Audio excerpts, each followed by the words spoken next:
Siamo nella contrada dei Nobili, ovvero come veniva chiamata un tempo la via Cappuccio.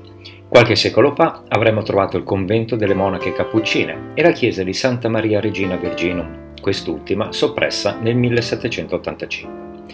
Ancora oggi però è possibile ammirare un incredibile chiostro quattrocentesco, 4 ali di porticato, un secondo loggiato, tante colonne con bellissimi capitelli, una corte con aiuole fiorite ed al centro il pozzo.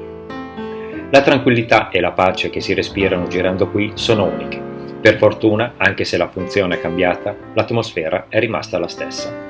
Prima di questo chiostro, è giusto ricordarlo, avremmo trovato l'alta tribuna del circo, riservata all'imperatore.